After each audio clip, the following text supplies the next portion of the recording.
Welcome everyone to the 3:30 afternoon session, and I am delighted to bring to your attention one of the fathers of the Suffolk food industry, William Kendall.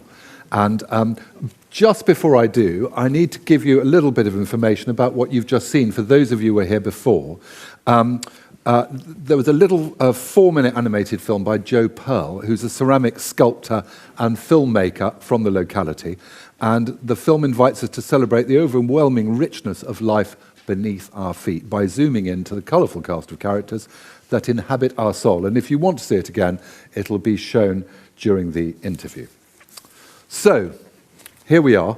I think we're very blessed to have William, because I've been a Suffolk boy all my life, and I can tell you that I remember just how tough it was to get a decent meal in Suffolk.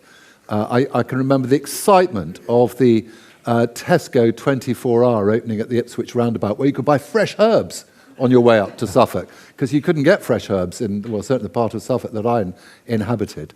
And I've been lucky enough, in a way, to witness what William's managed to achieve with many other cohorts around him.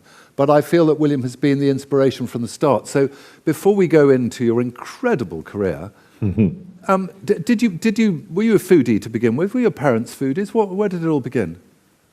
Well, my father was a farmer, so I grew up not in Suffolk. I grew up in Bedfordshire, just between Bedford and Cambridge. And so, you know, and it was a typical family, quite a big mixed farm. So we had lots of ingredients on, I suppose, but we didn't really talk about food very much. We talked about farming a lot. And I don't think I was a particularly, I was, you know, a greedy teenager and all that sort of thing, but I couldn't cook particularly. I could sort of boil an egg, or not that I particularly liked egg. Anyway, I don't think I was. So I don't know what happened, but it certainly didn't come from there. But a sort of love of farming and a love of where stuff comes from. You know, I suppose, you know, someone was talking earlier about you know, not being particularly aware of living on the North Norfolk coast and the extraordinary ecosystem there, because it was always there, and the geese flying overhead. And I suppose it was the same. I grew up on a farm in the 60s and 70s. Apparently, I could name wildflowers everywhere I went before I could say much else. And then there weren't any wildflowers, so I probably couldn't name them after that. But I was aware of the community being involved in growing. I was aware of, you know, an agricultural village, and how most people worked on our farm or one of the neighbouring farms, and how important that was, and how the seasons ticked in, and how in the summer everybody picked peas, whether they were, you know, the mums and the children and me, you know, going out there picking peas. So in that sense, I was steeped in the culture of food production, but we didn't talk about food very much. No, and then post-university, you went into the army, the law, and so forth. So was it getting married that changed everything for you? Well, what changed it, and I don't know, my wife's in the audience, she's probably run away, because anyway, let's not embarrass her. But I met her, obviously she wasn't my wife. I met a girl at university who thought it was very funny that I was a farmer. She'd grown up in Chelsea, and I don't suppose she knew any farmers, but she had inherited a farm. And she said, "Oh, I've got a farm too, and do you want to come and see it?" Well, I mean, you know, sorry, beautiful girl, age 20. So yeah. I went to see her farm in Suffolk, and then we got married just 10 years later. But so she had inherited a farm, where we now live, and it was brilliant, because it you know, it was a house, and there were bedrooms there, and we could invite our friends to stay. The only problem was that there were no parents, and so no one cooked for you. And she was smart, and she taught me to cook about 2 things. And then I got into cooking, and then I realised how much I enjoyed it, and we started making soup. That was a good way of feeding everybody when they came up to this parentless house in our early 20s. So that's how I got into soup. And there was a kitchen garden. Hang on, that's how I got into soup. You started the Covent Garden Soup Company. I didn't start it, but someone else started with my idea, so yes. I sort of nobbled them and ended up running it. But a lot of people are eating delicious soup in a farm kitchen somewhere around the country, and it doesn't end up in Covent Garden Soup Company. Yeah, no, I suppose what had happened was that I was, you know, I'd started my very unstructured career by then. So I'd been a barrister, given that up, was in the city and was miserable.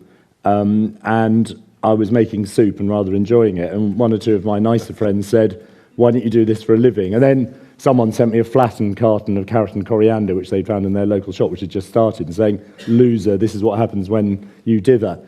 And so that's how I got into soup, because I stalked the founder, and with my brilliant CV with all these extraordinary. Oh, and I'd done an MBA. I got an MBA as well. So, I mean, I just thought I was, like a lot of arrogant young blokes, I thought I ought to be running a small planet by then, and nobody had given me any authority. But I had this amazing CV, and he looked at it and said, "Oh, you've got." I just left my farming credentials on. They were about to drop off, at the next iteration of the CV. He said, "Do you know where to buy cheap carrots?" And I did, because I grew up in East Anglia, so I knew, all the carrot farms. So he was about to go bust, but he was allowed to take me on for a month, and it's the only useful thing I've ever really done in business. I bought vegetables very, very cheaply, because lots of them are grown and then never sold to the supermarkets. And we managed to halve the cost of goods for the soup, and I got given the job to run it about 2 months later. And that then began to provoke your interest in the broader picture of the food sector and farming and so forth. I think it probably was then. I mean, obviously I was already cooking and I was growing things. So the girl from Chelsea had to put up with me germinating seeds. There was a Sutton seeds business in shop in Covent Garden in those days, and I would go and buy seeds. It's when I was a barrister in my lunch break, and then I'd germinate them, and we'd sort of tread on them when we were sort of getting up, and walking away. So I was growing vegetables in the garden by then. But Covent Garden soup we were all foodies. Yes. And we were all passionate, and everyone's passionate now, aren't they? But we were so passionate, and I promise you, nobody was passionate about food before us. No, I know. As I say, I'm a Suffolk boy, and it was tough to get a decent meal anywhere. Yeah, well, you're right. Suffolk has changed, and I think you're one of the key accelerators. Well, you're very nice about that, but I mean, what I may have done, and with the help of a lot of friends, is expose the fact that Suffolk hadn't been ripped apart by whatever has happened to our farming and food system, and so there was still. Why is that the case? I think because it was underpopulated, and so the supermarkets hadn't moved there in their droves, and so there was still, small businesses doing rather amazing things, not really realising they were doing it, just doing what they'd always done. And I mean, we're jumping around, but the real hero, who you should be talking to, is someone called Caroline Cranbrook. I'm sure people in the audience know her, but she's the Countess of Cranbrook. She got an OBE for services to the red meat industry. Now, you've got an OBE, haven't you, or something like that, or something like that. But I mean, well, that's respect. But services to the red meat industry that's pretty cool, isn't it? Yeah. Anyway, she championed what I have just described. She campaigned single-handedly against Tesco opening a giant out-of-town superstore. You'd have liked it because you'd have got herbs there. But anyway, we didn't get it. And on the back of that, the local planners said, "Okay, we don't want these superstores. We realise they destroy jobs and they're not good for the area. But how are we going to beef up what we have got?" And so they allowed farm shops to sell cornflakes and things they weren't allowed to do before. And so there began to be a sort of resurgence of confidence in what was left of the food economy. Caroline and I went off to some of the great food festivals. I think we went to Ludlow, which is really lovely. And they have this amazing food festival, and it's a beautiful place to have it. And as we drove back, we said, well, that was great, wasn't it? But we could do so much better, because everybody at Ludlow had been at Abergavenny the week before, and they'd be at Manchester the week after. It was a sort of circuit. A circuit of artisan food producers. Yeah. Lovely that they are, nothing wrong with it. All sort of claiming to be local. But it's a travelling circus. It's a travelling circus. I mean, I'm sure there were lots of local people there, and I'm sure I haven't been there for a while, so anyone involved with Ludlow, don't shoot me. But that was our impression. We've got people who were never going to go to Ludlow, who are doing it on a small scale, who probably Aldeburgh Food Festival. Aldeburgh Food and Drink Festival. September every year. Yeah. And it's wonderful. And you wouldn't believe what people are up to in Suffolk, I have to say. It's very exciting. We had our 20th last year, and so the first one we had, it was really just it was like a farmer's market, and we managed to get some friends, sort of whatever you call them, celebrity chefs, to come along. And now, I mean, that's all the format. We have sort of, several hundred local producers. So we're ruthless about saying you have to be a local producer. We do allow people in from further afield. What does local mean? Well, it sort of means as local to Snape or Aldeburgh as you can possibly be. So we prefer them over somebody else. But if there's someone doing something in Bungay, for instance, or Norfolk even. Norfolk? You sure? Essex. Yeah. Imagine. But if they're doing something really interesting, which we think someone in Suffolk might then, do themselves. So we'll bring them in. So it's a community of so it's not, but most of the people have almost walked there. And that's probably the only show that they're going to go to during the year. And then we do get lots of amazingly successful, well-known bloggers and, chefs or whatever. And they do the cooking like at other food festivals. But, they come, we don't pay them, but they come because they too are genuinely excited by this local economy, which is now thriving. I mean, when we've started, we were really just introducing people, the survivors. It was, they've come out of this sort of the nuclear winter, and they've here and said, oh my gosh, you're doing the same thing, and now they're part of a movement, and we've got dozens of people who've started, during the period that we've been doing it, who started businesses, and they come back, or we have 10 people a year who we give free access to, and they start their businesses, maybe the first thing they ever do with the public. So it's become it's a celebration of a success. But you're very modest, because I feel that in a way these are the children of the festival. You've helped parent them one way or another, and that's a very fine thing. And on top of all of that, we stopped at Covent Garden Soup, but quickly go through green and black, kombucha. And kombucha, so LA Brewery, please buy some delicious non-alcoholic drink for those of you doing dry January like me. Corsten Press. Corsten Press, I'm chairman of that. So we co-founded with some.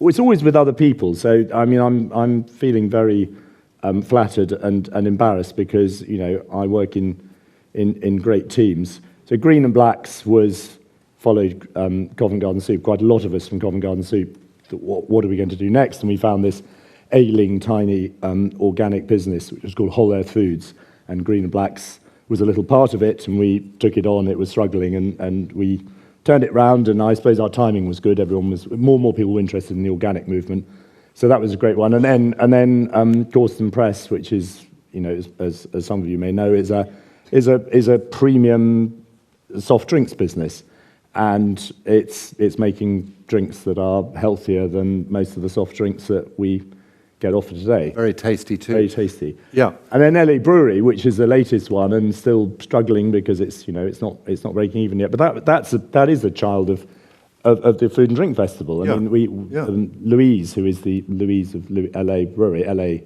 she's called Louise Avery. She came there, and we paid for her to come to the first one, and we watched 10,000 foodies who arrive for the weekend tasting, well, not all of them, but a lot of them tasting her drinks, and that was, for me, was the reason why we started investing in it. Well, and I remember last year some of the great Suffolk foodies being introduced to landowners in the audience who were looking to change the way they farm. And I'll now move on to farming, because in a way, on the surface, it's all been about food, but underneath that, really, the whole regenerative farming movement and the way in which you farm, it interests you just as much, doesn't it? Yeah, I mean, it's a bit odd to be asking a farmer. I'm not saying it's odd for you to be, but it's odd that farmers weren't terribly interested in food for most of my lifetime. I mean, I just happen to be one who's interested in how food is produced. And well, I think that's why the food quality used to be so awful, because people weren't interested in what they were making. Well, and it's forgivable because they were told, if you were a farmer in the war, you weren't allowed to sell your food and vegetables anymore. And so everything was sort of moved on. And then after the war, you were encouraged to just produce. And the marketing of it would be done by other people. And that was the future. I mean, I used to put a stall at the end of our drive at home. And my much loved father stopped one day when I was selling rhubarb. And he said, we don't need to do that anymore. It was the most crushing thing that he ever said to me. And he was normally very encouraging. And his whole life was about getting farmers to produce, to be more efficient, and let the marketers do the marketing, which was an honourable thing to do, but it just took us away from from our customers. And I can think of no other business that doesn't have a sales or marketing function. Well, I mean, you couldn't survive in any other business. It's only because the state around the world is funding farmers that they can be so neglectful of their market. So it's not surprising that they lose interest in the quality of their food because they're not rewarded for it. And of course, there are lots of exceptions to this. So it's a sweeping generalisation. So yeah, I mean, I was born a nature lover. I supposedly, I don't think I chained myself, but the family story is I chained myself to a hedge as one of my cousins was trying to dig it out in the 1970s. But I was always a sort of, the green sheep of the family, trying to do, to sort of, really to preserve the nature that was still there. And in the 1970s, there was still a lot of nature on a typical East Anglian large cereal farm, but it rapidly was disappearing. And I found that sort of fundamentally wrong. When we started farming in Suffolk, we decided to go organic quite, in the late 90s. And we didn't really know what organic was. We just bought what became Green and Blacks, and so we felt it was right to be organic. The only evidence that that organic was a good thing was that there was quite a lot of data coming out that it was good for biodiversity, that you got quick recovery of insect numbers and bird numbers, and so that's what really interested us. But we didn't really talk about the soil very much, and that's all come much later. And the sort of regenerative farming movement. I mean, you say we didn't talk about the soil. That the Bible of the organic movement is Eve Balfour, a Suffolk woman in the end, well, for most of her life. The living soil. Yes. I'd read it, so of course I knew about the soil, but I've had people saying to me, why does the Soil Association call itself the Soil Association? It's such a boring title. Well, because it's about the bloody soil. Yeah. And the soil is the home for, I don't know, 99.9, so scientists who are going to correct me, but there are trillions of species that no one's mapped, so we don't really know, but it's where all the species are. You said to me the other day that actually one of the best measures of the quality of your land really is worms. Yeah, well, I mean, I don't know, is Tolly in the audience? He always just walked straight through. There he is. I mean, look, you're the expert in all of that, but, I heard you and Tim Parton talking at the Oxford conference last week, and you were sort of bragging about how many tons of worms per acre you each had. And bragging was the wrong word, but you should have done. But I mean, and I think it was Tim who said, Tim is a regenerative farmer who's doing extraordinary things, as is in Tolly and another part of the country. But I think Tim said, my worms are everything, they're my army. So I won't do anything that damages their life. I'm not going to plough the soil, I'm not going to do anything, because they are what they are what are preserving the soil. And of course, there's millions and millions of other species in there as well. But the worms are the sort of, you can actually see the worms. There's so many things in there that you need more than a GCSE in natural history, but you need microscope to know what you're looking for. And then even then, we don't know what we're looking for. Does it make you feel that the next generation of farmers have got to be very different kinds of people? Well, I don't think they've got to be very different. I think they've got to be very aware of very different things. I mean, farmers are. I mean, I can be very critical of farmers, but I mean, they're the only ones we've got, and they get up earlier and they work harder. And actually, there are lots of people who would like to be farmers, so they're not the only ones we've got. But when we need to find a way of getting new people into farming with their new ideas and their enthusiasm, but there is something extraordinary about farmers. But they do need to think differently, and they have been forced into a way of thinking by nearly a century now of chemical farming, of state direction, and as their margins have shrunk, and so they're surviving now. And then people like me come along and say, you've got to do it differently, and it's terribly exciting, and you've got to go out and market your stuff and do all the things that your grandparents were doing. And it can be pretty demoralizing. Except for the fact that what maybe you wouldn't have said 10 years ago or 20 years ago, but you seem to be saying now, is you can make a lot of money doing that. You could, yes, you can. I mean, you can make a lot of money doing other stuff making money out of farming is not something that anyone's ever done a great deal of. But the farmers who are doing regenerative agriculture well are making. I mean, regenerative agriculture. I sat here last year and I asked, does anyone know what regenerative agriculture is? And I mean, hopefully a year on, a few people do. But anyway, regenerative agriculture. Let's not go down that route. But regenerative agriculture is actually trying to get your soil, which may well be, if you have been a classic East Anglian cereal farmer, as I have been, your soil is knackered. There is very little life in it at all. And you're relying on external inputs to provide the nutrients that the plants need that live off it, or the animals need that live off it.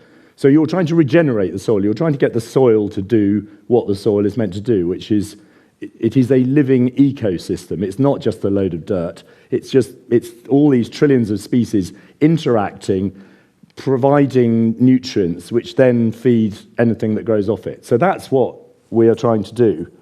And I can't remember what your question was now, because I spent so long trying to explain. I think what I was saying was that, in a way, when I first heard of regenerative farming, people thought it was a bit out there. Yeah. And now it seems to be financially quite an attractive route, which, let's face it, that's usually causes the tipping point. Well, I think given that we need quite a big tipping point in the industry. No, I think you're right. So yes, it was that. So the reason why what I have just described could make you money is that, if you farm well, as some people who've been doing this for much longer, you can get the same yields or better yields from your fields that you've got from putting lots of expensive chemicals from multinationals on, and you don't have to pay for them. So effectively, you get the same revenues and a much lower cost. So that's why it can be very lucrative.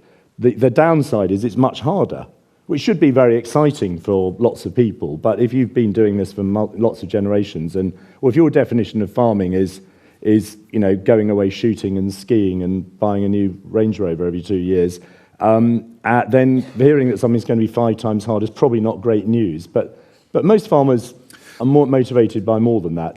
But for the next generation, what's quite exciting is there's loads of technology getting involved. Yeah. It's actually intellectually perhaps almost more stimulating. That's my point, yeah. Yeah. You might have to get up earlier or work longer hours seasonally and all of that kind of stuff, but you will actually be able to see the measurable differences in the output, both the quality of your soil, but also the output of what you're growing on it, in a wholly different way. Absolutely. Thanks to technology. Absolutely, and I was involved in a government inquiry last year trying to look at the missing people in the food and farming sector. And there's about 2 million jobs not filled, and probably will never be filled because there just aren't enough people going. But one of the big problems we identified, shouldn't be a great surprise, is a lot of people think that working in that sector isn't cool. Yeah. And it's so cool. Yeah. And so it's green and it's high tech. I mean, that's quite exciting if you're young. High tech. And farms, even the farms that perhaps aren't doing as much with their soil as they ought to be, the machinery that they're using now, some of it too heavy and inappropriate for what we've been talking about, but so they are already attracting people who are excited by tech. But this type of farming will require people with A-levels and degrees in sciences. And also, it's a pioneering science. This is citizen science. This is happening. On our little farm, 400-acre farm in Suffolk, we have got 4 university projects going on at the moment. I mean, that would never have happened 50 years ago. But that's because you actually have connected with the universities in East Anglia. You found out who wants to do the academic work. You put in a lot of hard work. You've networked it up. And again, I don't want to make you blush, but I notice in our supermarkets in Suffolk now how many local producers' goods are now available. And I know that was a lot of you knocking on the doors of those supermarkets to make it happen. Well, it's nice of you to say. I mean, not as much as we would have liked. And the problem is that the supermarkets are under pressure now themselves. And so them taking local produce makes their business model way more complicated. And the Aldis and Lidls of this world, who have worked out they can make more money by having a much reduced range, are challenging the supermarkets in the other way. So it's very, very difficult. I mean, I think that the hope for those of us who are doing things at a relatively small scale and want to sell to our friends and neighbours and more locally and regionally, is that there are many more ways of selling food and drink now than there were. When we started. Try getting into the car park of his farm shop, I can tell you. Yeah, well, exactly. There are more delicious things. Well, exactly. So having a farm shop, and our farm shop, by the way, was a rabbit hutch. Literally, it was a rabbit hutch selling eggs 8 years ago. So you could imagine in the future every farm having a farm shop again. What's wrong with that? So there is more and more interest in it. So I think as the supermarkets realise that it's harder and harder to do everything, and we become less reliant on them, that's probably my best hope for us being rewarded appropriately for growing good food. But another thing that's happening is that we are also being rewarded, and this is perhaps, in my view, the only tangible benefit of Brexit, is that the common agricultural policy has, we are inventing our own agricultural policy, and it's taken a hell of a long time, and there are lots of flaws in it, but we are now being rewarded as farmers or land managers for doing the right thing. And there have been references to in earlier talks where we're going to be paid for things that the public values, and which it's harder for we farmers to go and collect money. I could say to you, William, I'm going to stop your Suffolk house flooding, can I have £1.33 off you as your levy for the year? But it's easier for the government to do that. And so the money that we have been paid as farmers in the past to do the wrong stuff is now increasingly being paid to do the right stuff: air quality, flood protection, biodiversity improvements, all of those sorts of things. So farmers are being encouraged to do a whole load of other things as well as producing food. And apparently, I missed it, but apparently there was a discussion in an earlier talk about where's the food going to come from, because we're being encouraged to rewild and all these sorts of things. I mean, we need to learn to produce more food from less land, because we need to produce more flood protection and more biodiversity from that land as well. You can do it on the same land in some cases, but in some cases it's better to do flood protection and no food. But we're being paid to do all of that, which is, I find, really exciting. Well, you've been involved in the lobbying that's changed things a lot. A lot of other people have. And a lot of other people too. Would you say, in some senses, therefore, and I know you're probably a glass half full sort of person, but you're quite optimistic, despite the ravages of environmental horrors around us and everything else, that actually the incentives are there, the mentality is there, the example is there, that we may be about to go through quite an extraordinary and positive transition of the way in which we grow our food and we farm? Well, I think we're heading in the right direction.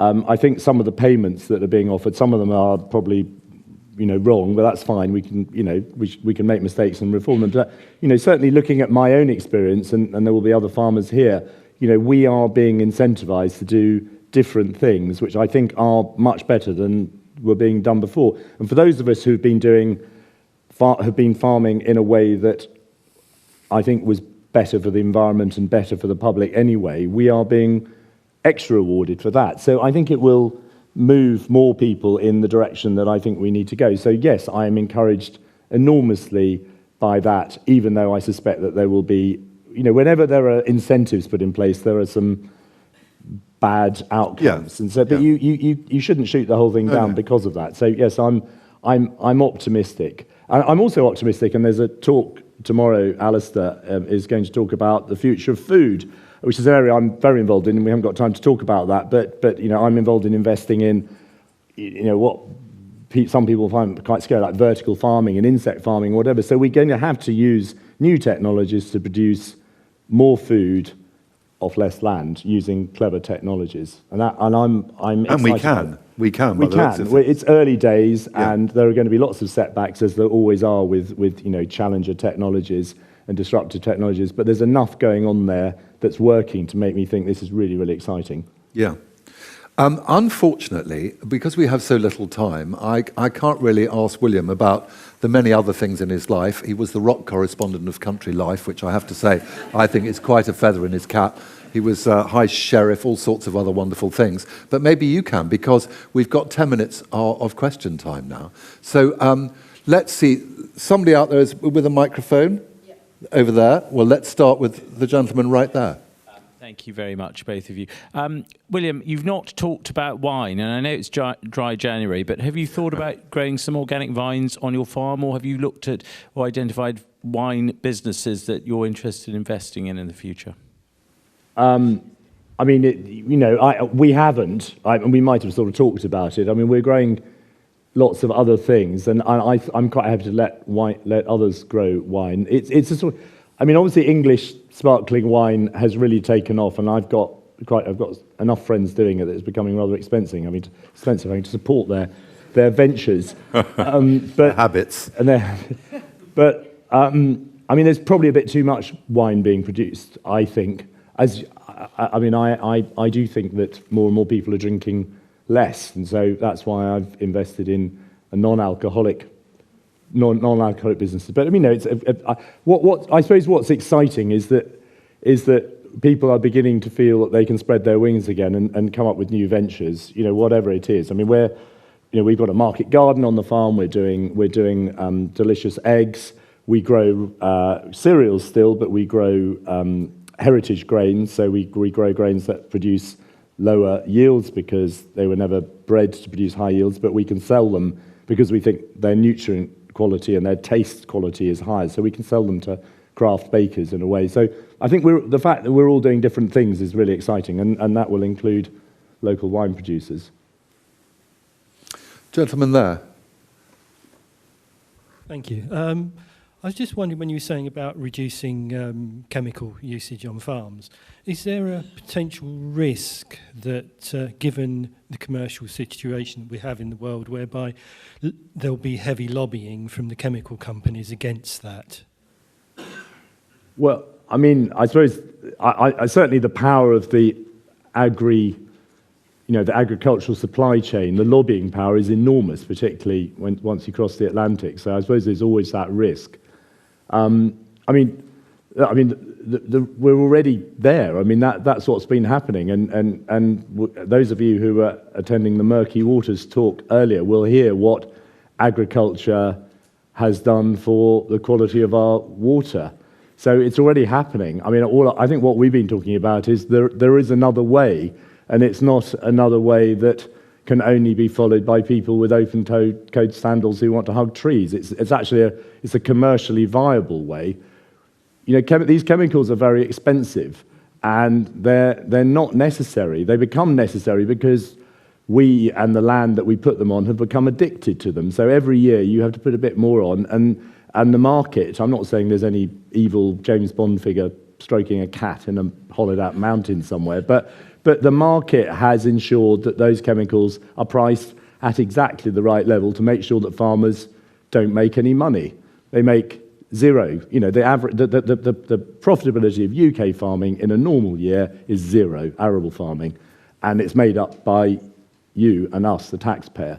So that's that's the reality.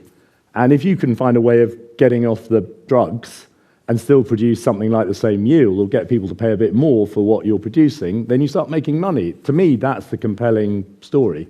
But actually, one of the things you said to me when we spoke was you can really do quite a lot of good by just doing nothing. I mean, resting your soil when it's got in a real state. You were talking, for instance, about solar panels actually being good for diversity. Well, I mean, there's lots of opposition. I've got a badge saying opposing Sizewell C, so, we can all be NIMBYs together if that's what it is. I mean, I'm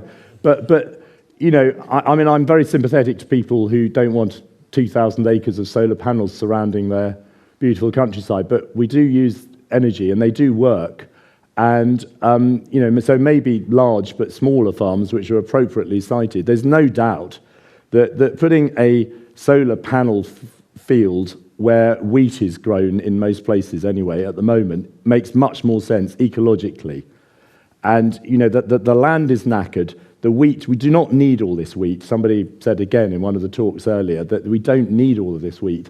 It's grown because it's a commodity, it can be readily sold, it's priced in Chicago. We don't need all this wheat. Most of it's fed to animals which weren't bred to eat the wheat. Some of it's even turned into bioethanol, which is a disgrace.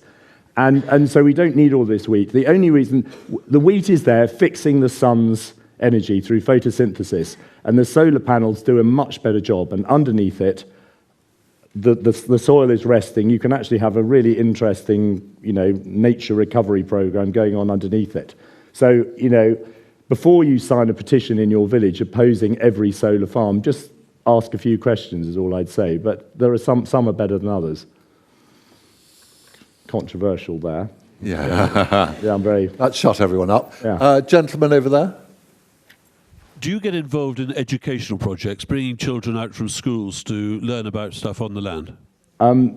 Yes, we do. And I mean, my wife and I are both vice presidents of the, I don't know what we are, we're vice something anyway, of the Countryside Trust. Is it the Country Trust? I can't remember. Anyway, it's a wonderful charity that brings children out from, well, it tends to be from more deprived areas. The ones that come to us, or have come to us, have in the past come from places like Tower Hamlets, and it's completely brilliant. So I recommend it to anyone who's got access to farmland or whatever. It's a completely brilliant charity that brings them out. And it's just fascinating watching how quickly these young people sort of absorb everything and how keen it is. I mean, actually, we have bigger problems with the teachers. The teachers are sort of worried about the dirt and the risk, whereas the children just sort of, come from somewhere like Tower Hamlets and just throw themselves into the puddles and the collecting eggs. I mean, our farm is pretty low tech, and so it's particularly suited to those sorts of visits. I mean, we don't have giant combines, but we have hens that you can go and collect eggs from, or you can dig some vegetables or whatever. So yes, and it needs to be done. Yes. Paul, here. Hang on, just wait. Paul, there's a mic coming your way now. Great. Hi, William. How much does diversity in employment, agricultural employment practices, concern small farmers or your farm, in fact? Sorry, how much? Diversity in terms of agricultural employment practices, in that they're sort of a positive look at how to include people who aren't necessarily from the area or of typical the kind of agricultural workers that we're used to seeing on the land. Yeah, no, I mean, so it's a really, if I understand your question, it's a really good point. I mean, we have 11 people working on our farm. I think we've got more, but sort of 11 full-time equivalents or close to, and they are, and we're having more and more volunteers, and I mean, I feel very strongly that on our farm we are farming with nature.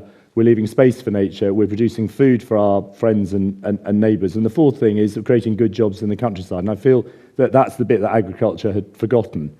And so good jobs in the countryside need to attract lots of people with lots of different skills. So people who might struggle to work in a factory or in an office, we're creating a space for them.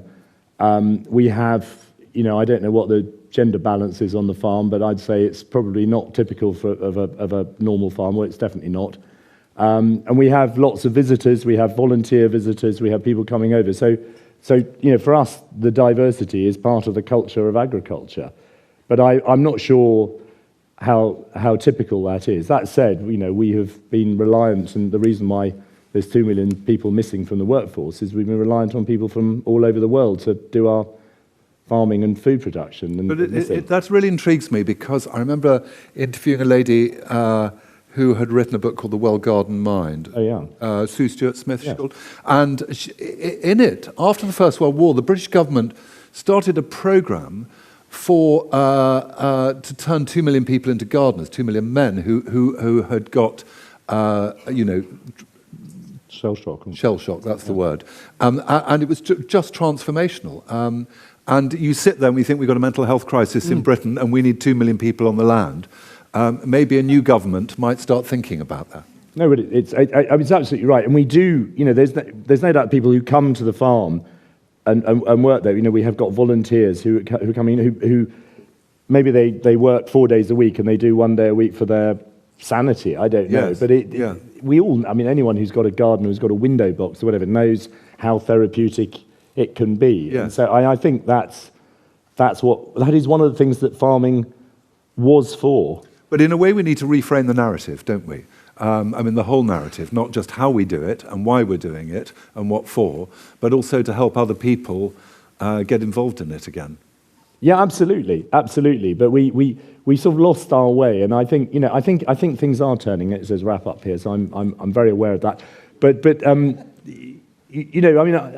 as I say, I grew up on a quite a big farm that became what one would call an industrial farm, and in the 1970s, we had people working on the farm who were doing amazing jobs, who were brilliant tractor drivers, who were brilliant with livestock, but they were known as eccentrics. Yes. And my father felt he was the luckiest person alive because he owned this little bit of England, and he felt that he had a responsibility to give jobs to everybody. They weren't necessarily the best jobs for everybody, but the eccentrics came. They were part of the village, they were part of the community, and they worked there, and they did amazing jobs. And that the farming has forgotten about them, and they need to be embraced along with everybody else. On that positive note, ladies and gentlemen, aren't we lucky? William Kendall. Thank you.